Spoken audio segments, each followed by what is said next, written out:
ಗೆಳೆಯರೆ, ನಿಮಗೆ ಗೊತ್ತಾ, ಭಾರತ ದೇಶದಲ್ಲಿ ಈ ಒಂದು ಅದ್ಭುತವಾಗಿರುವ ದೇವಸ್ಥಾನ ಶೇಕಡ 90% ಭಾರತೀಯರಿಗೆ ಗೊತ್ತೇ ಇಲ್ಲ. ಈ ದೇವಸ್ಥಾನದಲ್ಲಿ ಕಾಣಿಕೆ ಹುಂಡಿ ಇಲ್ಲ. ಈ ದೇವಸ್ಥಾನದಲ್ಲಿ ಜಾತಿ ಧರ್ಮ ಭೇದ ಭಾವ ಯಾವುದು ಕೂಡ ಇಲ್ಲ. ಈ ದೇವಸ್ಥಾನಕ್ಕೆ ಬರುವ ಭಕ್ತಾದಿಗಳಿಗೆ 1 ವಾರದ ತನಕ ಊಟ, ವಸತಿ, ಔಷಧಿ ಎಲ್ಲವೂ ಉಚಿತವಾಗಿ ಕೊಡಲಾಗುತ್ತೆ. ಗೆಳೆಯರೆ, 1 ರೂಪಾಯಿ ಕೂಡ ಇಲ್ಲದೆ ಖಾಲಿ ಕೈಯಲ್ಲಿ ದೇವಸ್ಥಾನಕ್ಕೆ ಹೋಗಿ ಆರೋಗ್ಯವನ್ನು ತಗೊಂಡು ಬರುವ ಪ್ರಪಂಚದ ಏಕೈಕ ಒಂದು ಅದ್ಭುತ ದೇವಸ್ಥಾನ ಇದು. ಗೆಳೆಯರೆ, ಈ ರೀತಿ ಹೇಳಿದ ಮೇಲೆ ಎಲ್ಲರಿಗೂ ಒಂದು ಫೀಲ್ ಬಂದ್ಬಿಡುತ್ತೆ, ಸುಮ್ನೆ ವಿಡಿಯೋ ಮಾಡ್ತಾರೆ, ವ್ಯೂಸ್ಗೋಸ್ಕರ ಏನೇನೋ ಫೇಕ್ ನ್ಯೂಸ್ ತೋರಿಸ್ತಾರೆ ಅಂತ, ಅಂದರೆ ಸುಳ್ಳು ಸುದ್ದಿ ತೋರಿಸ್ತಾರೆ ಅಂತ. ಇದು ಸುಳ್ಳು ಸುದ್ದಿನೂ ಅಲ್ಲ, ಫೇಕ್ ನ್ಯೂಸ್ ಅಲ್ಲ, 101% ಒರಿಜಿನಲ್ ನ್ಯೂಸ್. ಈ ಒಂದು ದೇವಸ್ಥಾನದ ಅಡ್ರೆಸ್ ಆಗಿರಬಹುದು, ಗೂಗಲ್ ಮ್ಯಾಪ್ ಆಗಿರಬಹುದು, ಅಷ್ಟೇ ಯಾಕೆ ಫೋನ್ ನಂಬರ್ ಕೂಡ ನಾನು ತೋರಿಸ್ತೇನೆ. ನೀವೇ ಫೋನ್ ಮಾಡಿ ದೇವಸ್ಥಾನಕ್ಕೆ ವಿಚಾರಿಸಬಹುದು. ಈ ವಿಡಿಯೋದಲ್ಲಿ ಹೇಳುತ್ತಾ ಇರೋದು ಯಾವುದೇ ರೀತಿಯ ಸುಳ್ಳು ಮಾಹಿತಿ ಅಲ್ಲ. ನನ್ನ ಪ್ರೀತಿಯ ವೀಕ್ಷಕರಿಗೋಸ್ಕರನೇ ಈ ಒಂದು ವಿಡಿಯೋ ಮಾಡಿರೋದು. ಗೆಳೆಯರೆ, ಈ ಒಂದು ದೇವಸ್ಥಾನದ ಹೆಸರು ಬುಟಟಿ ಧಾಮ್ ಮಂದಿರ್. ಹೌದು ಗೆಳೆಯರೆ, ಬುಟಟಿ ಧಾಮ್. ರಾಜಸ್ಥಾನ್ ರಾಜ್ಯದ ನಾಗ್ಪುರ್ ನಗರದ ಪಕ್ಕದಲ್ಲೇ ಬರುವ ಬುಟಟಿ ಎಂಬ ಹಳ್ಳಿಯಲ್ಲಿ ಈ ಬುಟಟಿ ಧಾಮ್ ದೇವಸ್ಥಾನ ಇದೆ. ಈ ದೇವಸ್ಥಾನ ಚಿಕ್ಕ ಪುಟ್ಟ ದೇವಸ್ಥಾನ ಅಲ್ಲ, ತುಂಬಾ ದೊಡ್ಡದಾಗಿದೆ. ಗೆಳೆಯರೆ, ನೀವು ನಂಬ್ತಿರೋ ಬಿಡ್ತಿರೋ, ಈ ದೇವಸ್ಥಾನಕ್ಕೆ ಪ್ರತಿದಿನ USA ಅಲ್ಲಿ ನೆಲೆಸಿರುವ ಭಾರತೀಯರು ಟ್ರೀಟ್ಮೆಂಟ್ಗೆ ಬರ್ತಾರೆ, ಸ್ಪೇನ್ ಅಲ್ಲಿ ನೆಲೆಸಿರುವ ಭಾರತೀಯರು ಬರ್ತಾರೆ, ಜರ್ಮನಿ, ರಷ್ಯಾ, ಆಸ್ಟ್ರೇಲಿಯಾದಿಂದ ಬರ್ತಾರೆ. ಅಷ್ಟೇ ಯಾಕೆ ಕರ್ನಾಟಕ ರಾಜ್ಯದಿಂದಲೂ ಕೂಡ ಈ ದೇವಸ್ಥಾನಕ್ಕೆ ಸಾಕಷ್ಟು ಸಂಖ್ಯೆಯಲ್ಲಿ ಹೋಗ್ತಾರೆ ಭಕ್ತಾದಿಗಳು. ದೇಹದಲ್ಲಿ ಎಂತದ್ದೇ ಕಾಯಿಲೆ ಇದ್ರೂ ಕೂಡ 101% ಈ ದೇವಸ್ಥಾನಕ್ಕೆ ಭೇಟಿ ಕೊಟ್ಟು 7 ದಿನ ಸೇವೆ ಮಾಡಿದ್ರೆ ವಾಸಿ ಆಗುತ್ತೆ. ಗೆಳೆಯರೆ, ಈ ದೇವಸ್ಥಾನದ ಅಡ್ರೆಸ್ ಆಗಿರಬಹುದು, ಗೂಗಲ್ ಮ್ಯಾಪ್ ಆಗಿರಬಹುದು, ಅಷ್ಟೇ ಅಲ್ಲ, ಈ ದೇವಸ್ಥಾನದ ಮೊಬೈಲ್ ಸಂಖ್ಯೆ ಕೂಡ ನಾನು ಡಿಸ್ಕ್ರಿಪ್ಷನ್ ಬಾಕ್ಸ್ ನಲ್ಲಿ ಹಾಕಿರ್ತೇನೆ. ದಯವಿಟ್ಟು ಒಂದು ಸಲ ಚೆಕ್ ಮಾಡಿ. ನೀವೇನಾದ್ರೂ ಈ ದೇವಸ್ಥಾನಕ್ಕೆ ಹೋಗಬೇಕಂದ್ರೆ ನಿಮಗೆ ಈ ಒಂದು ಮಾಹಿತಿ ಉಪಯೋಗಕ್ಕೆ ಬರುತ್ತೆ. ಈ ದೇವಸ್ಥಾನ ಏನು, ಈ ದೇವಸ್ಥಾನದಲ್ಲಿ ಮಾಡಬೇಕಾದ ಸೇವೆ ಏನು, ಈ ದೇವಸ್ಥಾನದಲ್ಲಿ 7 ದಿನಗಳ ತನಕ ಯಾಕೆ ಉಚಿತ ಆಹಾರ ವಸತಿ ಎಲ್ಲ ಕೊಡ್ತಾರೆ, ಬನ್ನಿ ಹಾಗಾದ್ರೆ ಈ ದೇವಸ್ಥಾನಕ್ಕೆ ಹೋಗೋಣ, ಸಂಪೂರ್ಣವಾದ ಮಾಹಿತಿ ತಿಳಿಯೋಣ. ಗೆಳೆಯರೆ, ಈ ದೇವಸ್ಥಾನಕ್ಕೆ ಬರುವ 10ರಲ್ಲಿ 5ರಿಂದ 6 ಭಕ್ತರು ಪ್ಯಾರಾಲಿಸಿಸ್ ಸ್ಟ್ರೋಕ್ ಆಗಿರುವವರೇ ಬರ್ತಾರೆ. ಗೆಳೆಯರೆ, ನೀವು ಈ ದೇವಸ್ಥಾನಕ್ಕೆ ಹೋದ್ರೆ ಪ್ಯಾರಾಲಿಸಿಸ್ ಸ್ಟ್ರೋಕ್ ಆಗಿರುವವರು 7 ದಿನ ಸೇವೆ ಮಾಡಿ ನಂತರ ಗುಣಮುಖ ಆಗಿ ಸಾಧಾರಣ ಮನುಷ್ಯ ಆಗಿ ಹೊರಗಡೆ ಹೋಗ್ತಾ ಇರುವ ದೃಶ್ಯಗಳು ಕಂಡು ಬರುತ್ತೆ. ಗೆಳೆಯರೆ, ಈಗ ನೀವು ಲೆಕ್ಕ ಹಾಕಬಹುದು ಈ ದೇವಸ್ಥಾನ ಎಷ್ಟು ಪವರ್ಫುಲ್ ಅಂತ. ಮೂಳೆಗಳ ಸಮಸ್ಯೆ ಇರುವವರು ಈ ದೇವಸ್ಥಾನಕ್ಕೆ ಬರ್ತಾರೆ, ಕ್ಯಾನ್ಸರ್ ಪೇಷಂಟ್ಸ್ಗಳು ಈ ದೇವಸ್ಥಾನಕ್ಕೆ ಬರ್ತಾರೆ, ಸಾಕಷ್ಟು ಆರೋಗ್ಯದ ಸಮಸ್ಯೆ ಇರುವವರು ಕೂಡ ಈ ದೇವಸ್ಥಾನಕ್ಕೆ ತಪ್ಪದೆ ಭೇಟಿ ಕೊಡ್ತಾರೆ. ಈ ದೇವಸ್ಥಾನಕ್ಕೆ ಬರುವ ಭಕ್ತಾದಿಗಳು ಮತ್ತು ಅವರ ಸಹಚರರು ಯಾರೇ ಇದ್ರೂ ದೇವಸ್ಥಾನಕ್ಕೆ ಬಂದ ತಕ್ಷಣ ರಿಜಿಸ್ಟ್ರೇಷನ್ ಮಾಡಿಸಿಕೊಳ್ಳಬೇಕು. ರಿಜಿಸ್ಟ್ರೇಷನ್ ಕೂಡ ಸಂಪೂರ್ಣವಾಗಿ ಉಚಿತ. ಹೆಸರು ಮತ್ತು ಆರೋಗ್ಯದ ಸಮಸ್ಯೆ ಏನಿದೆ ಅಂತ ರಿಜಿಸ್ಟ್ರೇಷನ್ ಅಲ್ಲಿ ಫಿಲಪ್ ಮಾಡಬೇಕು. ನಂತರ ದೇವಸ್ಥಾನದ ವತಿಯಿಂದ ಉಳಿದುಕೊಳ್ಳಲು ವ್ಯವಸ್ಥೆ ಮಾಡಲಾಗುತ್ತೆ. ಗೆಳೆಯರೆ, ಈ ದೇವಸ್ಥಾನದಲ್ಲಿ ಕೇವಲ 1 ರೂಮ್, 5 ರೂಮ್, 10 ರೂಮ್ಗಳು ಇಲ್ಲ, ಬರೋಬ್ಬರಿ 300ಕ್ಕೂ ಹೆಚ್ಚು ಉಳಿದುಕೊಳ್ಳಲು ರೂಮ್ಸ್ಗಳು ಇದೆ. ಭಕ್ತಾದಿಗಳಿಗೆ 300ಕ್ಕೂ ಹೆಚ್ಚು ರೂಮ್ಸ್ಗಳು ಇದೆ ಅಂದ್ರೆ ನೀವೇ ಲೆಕ್ಕ ಹಾಕಿ ಈ ದೇವಸ್ಥಾನ ಎಷ್ಟು ದೊಡ್ಡದಾಗಿದೆ ಅಂತ.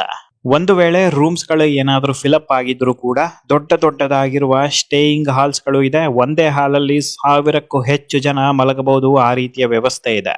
ನೆಲದ ಮೇಲೆ ಮಲಗುವಂತದ್ದಲ್ಲ, ಎಲ್ಲರಿಗೂ ರೂಮ್ಸ್ ಅಲ್ಲಿ ಬೆಡ್, ಬೆಡ್ಶೀಟು, ದಿಂಬನ್ನು ಪ್ರೊವೈಡ್ ಮಾಡಲಾಗುತ್ತೆ. ಅದು ಕೂಡ ಸಂಪೂರ್ಣವಾಗಿ ಉಚಿತ. ಲೈಕ್ ಕೊಡಿ, ಶೇರ್ ಮಾಡಿ, ಸಬ್ಸ್ಕ್ರೈಬ್ ಆಗಿ ಬೆಲ್ ಐಕಾನ್ ಪ್ರೆಸ್ ಮಾಡೋದನ್ನ ಮರೆಯಬೇಡಿ. ಈ ದೇವಸ್ಥಾನದಲ್ಲಿ ಸುಮಾರು 1200ಕ್ಕೂ ಹೆಚ್ಚು ಭಕ್ತಾದಿಗಳು ಪ್ರತಿದಿನ ಉಳಿದುಕೊಳ್ಳಲು ವ್ಯವಸ್ಥೆ ಇದೆ. ಆದರೆ ಈ ದೇವಸ್ಥಾನದಲ್ಲಿ ಪ್ರತಿದಿನ 600ರಿಂದ 800 ಜನ ಇರ್ತಾರೆ. ಹಾಗಾಗಿ ಈ ದೇವಸ್ಥಾನದಲ್ಲಿ ಪ್ರತಿ ಒಬ್ಬರಿಗೂ ರೂಮ್ ಸಿಕ್ಕೇ ಸಿಗುತ್ತೆ.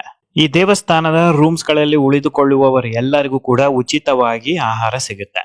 ಬೆಳಗಿನ ಉಪಹಾರದ ಸಮಯ ಬೆಳಗ್ಗೆ 7 ಗಂಟೆಯಿಂದ ಬೆಳಗ್ಗೆ 8:30 ತನಕ. ಟೀ, ಕಾಫಿ, ಬಿಸ್ಕತ್ ಇರುತ್ತೆ. ಬೆಳಗಿನ ಉಪಹಾರಕ್ಕೆ ಕೆಲವೊಮ್ಮೆ ಚಪಾತಿ ಕೊಡ್ತಾರೆ, ಕೆಲವೊಮ್ಮೆ ಉಪ್ಪಿಟ್ಟು ಕೊಡ್ತಾರೆ, ಕೆಲವೊಮ್ಮೆ ಇಡ್ಲಿ ಕೊಡ್ತಾರೆ. ಮಧ್ಯಾಹ್ನದ ಊಟಕ್ಕೆ ಯಾವುದಾದ್ರೂ ರೊಟ್ಟಿ ಕೊಡ್ತಾರೆ. ಗೋಧಿ ರೊಟ್ಟಿ ಆಗಿರಬಹುದು, ಜೋಳದ ರೊಟ್ಟಿ ಆಗಿರಬಹುದು. ರೊಟ್ಟಿಯ ಜೊತೆ ಒಂದು ಪಲ್ಯ, ನಂತರ ಅನ್ನ, ಸಾಂಬಾರ್, ಮೊಸರನ್ನ ಅಥವಾ ಮಜ್ಜಿಗೆ, ನಂತರ ಕೊನೆಯಲ್ಲಿ ಒಂದು ಸಿಹಿ ಪಾಯಸ. ಸಂಜೆ ಟೀ, ಬಿಸ್ಕತ್, ಕಾಫಿ ಇರುತ್ತೆ. ಮತ್ತೆ ರಾತ್ರಿ ಮಧ್ಯಾಹ್ನದ ಊಟ ಹೇಗಿರುತ್ತೋ ಅದೇ ರೀತಿ ಕೊಡ್ತಾರೆ. ಗೆಳೆಯರೆ, ತಿಂಡಿಗಾಗಿರಬಹುದು, ಊಟಕ್ಕಾಗಿರಬಹುದು, ರಾತ್ರಿ ಊಟಕ್ಕಾಗಿರಬಹುದು, ಯಾವುದಕ್ಕೂ ಕೂಡ ಲಿಮಿಟ್ ಅನ್ನೋದು ಇಲ್ಲ. ಯಾರು ಎಷ್ಟು ಬೇಕಾದ್ರೂ ಹೊಟ್ಟೆ ತುಂಬಾ ಖುಷಿಯಿಂದ ತಿನ್ನಬಹುದು. ವಿಡಿಯೋ ನೋಡುತ್ತಿರುವ ನೀವೆಲ್ಲರೂ ಕೇಳುತ್ತಿರುವ ಒಂದು ಪ್ರಶ್ನೆ ಏನಪ್ಪಾ ಅಂತಂದ್ರೆ, ಈ ದೇವಸ್ಥಾನದಲ್ಲಿ ನೆಲೆಸಿರುವ ದೇವರು ಯಾವುದು ಹೇಳಪ್ಪ ಅಂತ. ಈ ದೇವಸ್ಥಾನಕ್ಕೆ ಹೋಗಿ ಮಾಡಬೇಕಾಗಿರುವ ಸೇವೆಯ ವಿಚಾರದ ಬಗ್ಗೆನೂ ಹೇಳಿಬಿಡ್ತೀನಿ, ನಂತರ ದೇವರ ಬಗ್ಗೆ ಹೇಳುತ್ತೇನೆ. ದೇವಸ್ಥಾನಕ್ಕೆ ಬರುವ ಭಕ್ತಾದಿಗಳು ಧ್ಯಾನ ಮಾಡಬೇಕು. ಸುಮಾರು ಅರ್ಧ ಅಥವಾ 1 ಗಂಟೆಯ ತನಕ ದೇವರ ಸ್ಮರಣೆ ಮಾಡುತ್ತಾ ಧ್ಯಾನ ಮಾಡಬೇಕು. ನಂತರ ದೇವಸ್ಥಾನವನ್ನು 2 ಸುತ್ತು ಸುತ್ತಬೇಕು. ನಂತರ ಮತ್ತೆ ಅರ್ಧ ಗಂಟೆಯಿಂದ 1 ಗಂಟೆಯ ತನಕ ಧ್ಯಾನ ಮಾಡಬೇಕು. ಮಧ್ಯಾಹ್ನದ ಊಟ ಆದ ನಂತರ ಮತ್ತೆ 2 ಸುತ್ತು ಸುತ್ತಬೇಕು, ಧ್ಯಾನ ಮಾಡಬೇಕು. ಮತ್ತೆ ರಾತ್ರಿ 3 ಸುತ್ತು ಸುತ್ತಬೇಕು, ಧ್ಯಾನ ಮಾಡಿ ಮಲಗಬೇಕು. ಇದೇ ರೀತಿ 1 ವಾರದ ತನಕ ನಿರಂತರವಾಗಿ ಸೇವೆಯನ್ನು ಮಾಡಬೇಕು. 1 ದಿನಕ್ಕೆ 7 ಸುತ್ತು ಮತ್ತು ಧ್ಯಾನ. 1 ವಾರಕ್ಕೆ 49 ಸುತ್ತಾಗಿರಬೇಕು. ಒಂದೇ ಒಂದು ಪ್ರದಕ್ಷಿಣೆ ಕೂಡ ಕಮ್ಮಿ ಹಾಕಬಾರದು, ಜಾಸ್ತಿ ಕೂಡ ಹಾಕಬಾರದು. 49 ಸುತ್ತು ಅಥವಾ ಪ್ರದಕ್ಷಿಣೆ ಹಾಕಿದ ಮೇಲೆ ಯಾವುದೇ ಕಾಯಿಲೆ ಇದ್ರೂ ತಕ್ಷಣ ಗುಣಮುಖ ಆಗುತ್ತಾ ಬರುತ್ತೆ. ಇದು ಲಕ್ಷಾಂತರ ಭಕ್ತರು ಕಣ್ಣಾರೆ ನೋಡುತ್ತಿರುವ ಪವಾಡ. ಗೆಳೆಯರೇ, ಈಗ ನೀವು ಸೇವೆ ಬಗ್ಗೆ ಇನ್ಫಾರ್ಮೇಶನ್ ಅನ್ನು ತಿಳ್ಕೊಂಡ್ರಿ. ದೇವಸ್ಥಾನದಲ್ಲಿ ನೆಲೆಸಿರುವ ದೇವರು ಯಾರು ಅಂತ ನೀವು ಕೇಳುವ ಪ್ರಶ್ನೆಗೆ ಉತ್ತರ ಚತುರ್ದಾಸ್ ಮಹಾರಾಜ್ ಗುರು. ಗೆಳೆಯರೆ, ಗುರು ಶ್ರೀ ರಾಘವೇಂದ್ರ ಸ್ವಾಮಿಗಳು ಹೇಗಿದ್ದಾರೋ ಅದೇ ರೀತಿ ಚತುರ್ದಾಸ್ ಮಹಾರಾಜ್ ಗುರು. ಭೂಮಿ ಮೇಲೆ ನಡೆದಾಡುತ್ತಿದ್ದ ದೇವರು ಅಂತ ಇವರನ್ನು ಕರೀತಾರೆ. ದೇವಸ್ಥಾನದಲ್ಲಿ ನೆಲೆಸಿರುವ ಚತುರ್ದಾಸ್ ಮಹಾರಾಜ್ ಗುರುಗಳು ಭಕ್ತಾದಿಗಳಿಗೆ ಯಾವುದೇ ರೀತಿಯ ಕಾಯಿಲೆ ಇದ್ರೂ ಕೂಡ ಅದನ್ನು ಗುಣಪಡಿಸ್ತಾರೆ. ಸುಮಾರು 400 ವರ್ಷಗಳ ಹಿಂದೆ ಲೋಕ ಕಲ್ಯಾಣಕ್ಕೋಸ್ಕರ ಜೀವಂತ ಸಮಾಧಿ ಆಗ್ತಾರೆ. ದೇವರನ್ನೇ ನಂಬದ ಈ ಬ್ರಿಟಿಷರು ಆಗಿನ ಸಮಯದಲ್ಲಿ ಇವರ ಕಾಲಿಗೆ ಬಿದ್ದು ಆಶೀರ್ವಾದ ತಗೊಂಡಿದ್ರಂತೆ. ಚತುರ್ದಾಸ್ ಜಿ ಮಹಾರಾಜ್ ಅವರು ಎಲ್ಲಿ ಹುಟ್ಟಿದ್ರು, ಬುಟಟಿ ಧಾಮ್ ಹಳ್ಳಿಗೆ ಹೇಗೆ ಬಂದ್ರು, ಯಾವುದೇ ರೀತಿಯ ಮಾಹಿತಿ ಇದುವರೆಗೂ ಸಿಕ್ಕಿಲ್ಲ. ಎಂತದ್ದೇ ಕಾಯಿಲೆ ಇದ್ರೂ ಚತುರ್ದಾಸ್ ಜಿ ಮಹಾರಾಜ್ ಅವರು ಗುಣಪಡಿಸ್ತಾ ಇದ್ರಂತೆ. ಚತುರ್ದಾಸ್ ಜಿ ಅವರು ಯಾವಾಗಲೂ ಒಂದು ಮರದ ಕೆಳಗಡೆ ಕುತ್ಕೊಂತಾ ಇದ್ರಂತೆ. ಗುರುಗಳ ಹತ್ತಿರ ಬರುವ ಭಕ್ತಾದಿಗಳಿಗೆ ಗುರುಗಳು ಏನ್ ಹೇಳುತ್ತಾ ಇದ್ರು ಅಂತಂದ್ರೆ, ಮರವನ್ನು 7 ದಿನಗಳ ತನಕ ಸುತ್ತಿ 49 ಸುತ್ತಾಗಬೇಕು, ನಂತರ ನಿಮ್ಮ ಸಮಸ್ಯೆಗಳು ಪರಿಹಾರ ಆಗುತ್ತೆ ಅಂತ. ಭಕ್ತಾದಿಗಳು ಮರವನ್ನು 7 ದಿನಗಳ ತನಕ 49 ಸುತ್ತು ಸುತ್ತುತ್ತಿದ್ರಂತೆ. ಆರೋಗ್ಯದಲ್ಲಿ ಯಾವುದೇ ಸಮಸ್ಯೆ ಇದ್ರೂ ಗುಣಮುಖ ಆಗುತ್ತಿತ್ತಂತೆ. ಒಂದು ಸಲ ಏನಾಗುತ್ತಪ್ಪ ಅಂತಂದ್ರೆ, ಚತುರ್ದಾಸ್ ಜಿ ಮಹಾರಾಜ್ ಅವರು ಮರದ ಕೆಳಗಡೆ ಕುಂತಿರಲ್ಲ, ಬೇರೆ ಕಡೆ ಹೋಗಿದ್ರಂತೆ. ಪ್ರತಿ ಒಬ್ಬರು 1 ವಾರದ ತನಕ ಮರವನ್ನು ಸುತ್ತುತ್ತಾರೆ, 49 ಸುತ್ತಾಗುತ್ತೆ. ಆದ್ರೂ ಕೂಡ ಆರೋಗ್ಯದಲ್ಲಿ ಯಾವುದೇ ರೀತಿ ಬದಲಾವಣೆ ಆಗೋದಿಲ್ಲ. ಆರೋಗ್ಯ ಇನ್ನು ಹದಗೆಡಲು ಶುರು ಆಗುತ್ತಂತೆ. ಸುಮಾರು 3 ತಿಂಗಳ ಬಳಿಕ ಚತುರ್ದಾಸ್ ಜಿ ಅವರು ಮತ್ತೆ ವಾಪಸ್ ಬರ್ತಾರೆ, ಮರದ ಕೆಳಗಡೆ ಕುತ್ಕೊಂತಾರೆ. ಮತ್ತೆ ಭಕ್ತಾದಿಗಳು 49 ಸುತ್ತು ಸುತ್ತುತ್ತಾರೆ, ಆರೋಗ್ಯದಲ್ಲಿ ಗುಣಮುಖ ಆಗುತ್ತೆ. ನಂತರ ಭಕ್ತಾದಿಗಳಿಗೆ ಒಂದು ಸತ್ಯ ಗೊತ್ತಾಗುತ್ತೆ, ಕಾಯಿಲೆ ಗುಣಪಡಿಸ್ತಾ ಇರೋದು ಮರ ಅಲ್ಲ, ಚತುರ್ದಾಸ್ ಜಿ ಮಹಾರಾಜ್ ಗುರುಗಳು ಅಂತ. ಚತುರ್ದಾಸ್ ಜಿ ಮಹಾರಾಜ್ ಗುರುಗಳು ತಮ್ಮ ಜೀವಿತ ಅವಧಿಯಲ್ಲಿ ಮಾತನಾಡಿದ್ದು ಕೇವಲ ಒಂದೇ ಒಂದು ಪದ ಅಂತೆ. ನಾನು ಯಾವಾಗ್ಲೂ ನಿಮ್ಮ ಜೊತೆ ಇದ್ದೇ ಇರ್ತೀನಿ, 49 ಸುತ್ತನ್ನು ಸುತ್ತಿ ಎಲ್ಲವೂ ಸರಿ ಹೋಗುತ್ತೆ ಅಂತ ಹೇಳಿದ್ರಂತೆ. ಜೀವಂತ ಸಮಾಧಿ ಆಗುವ ತನಕನೂ ಯಾರ ಹತ್ರನೂ ಮಾತನಾಡಿಲ್ಲಂತೆ. ಲಕ್ಷಾಂತರ ಭಕ್ತಾದಿಗಳ ಕಾಯಿಲೆಯನ್ನು ಗುಣಪಡಿಸಿದ ದೇವತಾ ಮನುಷ್ಯ ಅಂತಾನೆ ಫೇಮಸ್ ಆದವರು. ಅಂದಿನಿಂದ ಇವತ್ತಿನ ತನಕನೂ 49 ಸುತ್ತು ಸುತ್ತುವ ಒಂದು ಪದ್ಧತಿ ಹಾಗೆ ನಡೆದುಕೊಂಡು ಸಾಗುತ್ತಾ ಇದೆ. ದೇವಸ್ಥಾನಕ್ಕೆ ಸಾಕಷ್ಟು ಭಕ್ತಾದಿಗಳು ವೀಲ್ ಚೇರಿನಲ್ಲಿ ಬರ್ತಾರೆ. ಪ್ಯಾರಾಲಿಸಿಸ್, ಸ್ಟ್ರೋಕ್ ಆಗಿರುವವರು, ನಡೆಯೋದಕ್ಕೆ ಆಗದೇ ಇರುವವರು ಕೂಡ ದೇವಸ್ಥಾನಕ್ಕೆ ಬರ್ತಾರೆ. ಈ ರೀತಿ ಏನಾದರೂ ಇದ್ರೆ ಖಂಡಿತವಾಗಿಯೂ ಭಕ್ತಾದಿಗಳಿಗೆ ದೇವಸ್ಥಾನವನ್ನು ಪ್ರದಕ್ಷಿಣೆ ಹಾಕೋದಕ್ಕೆ ಬರೋದಿಲ್ಲ.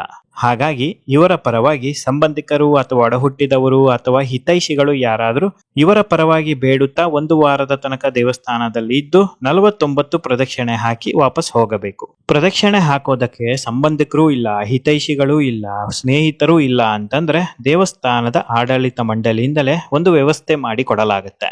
ಗೆಳೆಯರೆ, ಈ ದೇವಸ್ಥಾನಕ್ಕೆ ಭೇಟಿ ಕೊಟ್ಟ ಮೇಲೆ ಆಗದೇ ಇರುವುದು ಏನೂ ಇಲ್ಲ. 100ಕ್ಕೆ 100 ಖಂಡಿತವಾಗಿಯೂ ಸಾಧ್ಯವಾಗುತ್ತೆ ಎಂಬುವ ಪದ ಮಾತ್ರ ಈ ದೇವಸ್ಥಾನದಲ್ಲಿ ಬಳಕೆಗೆ ಬರುತ್ತೆ. ಚತುರ್ದಾಸ್ ಜಿ ಮಹಾರಾಜ್ ಗುರುಗಳನ್ನು ನಂಬಿ ನಿರಾಸೆಗೆ ಒಳಗಾದ ಭಕ್ತಾದಿಗಳು ಪ್ರಪಂಚದಲ್ಲಿ ಎಲ್ಲೂ ಕೂಡ ನೋಡಲು ಸಿಗೋದಿಲ್ಲ. ಪ್ರತಿದಿನ ಲಕ್ಷ ಖರ್ಚು ಮಾಡಿಕೊಂಡು ವಿದೇಶದಿಂದ ಈ ದೇವಸ್ಥಾನಕ್ಕೆ ಬರ್ತಾರೆ. ಈ ದೇವಸ್ಥಾನದಲ್ಲಿ ಧರ್ಮ, ಜಾತಿ, ಭೇದ ಭಾವ ಯಾವುದೂ ಇಲ್ಲ. ಇರೋದು ಕೇವಲ 2, ಒಂದು ಶಕ್ತಿ, ಒಂದು ನಂಬಿಕೆ. ಗೆಳೆಯರೆ, ಬುಟಾಟಿ ಧಾಮಿನ ಸಂಪೂರ್ಣವಾಗಿರುವ ಒಂದು ವಿಳಾಸ ಡಿಸ್ಕ್ರಿಪ್ಷನ್ ಬಾಕ್ಸ್ ಅಲ್ಲಿ ಇರುತ್ತೆ. ದಯವಿಟ್ಟು ಒಂದು ಸಲ ಚೆಕ್ ಮಾಡಿ. ನಿಮ್ಮಲ್ಲಿ ನನ್ನದೊಂದು ವಿನಂತಿ ಏನಪ್ಪಾ ಅಂತಂದ್ರೆ, ಈ ವಿಡಿಯೋನ ಅತಿ ಹೆಚ್ಚು ಶೇರ್ ಮಾಡಿ.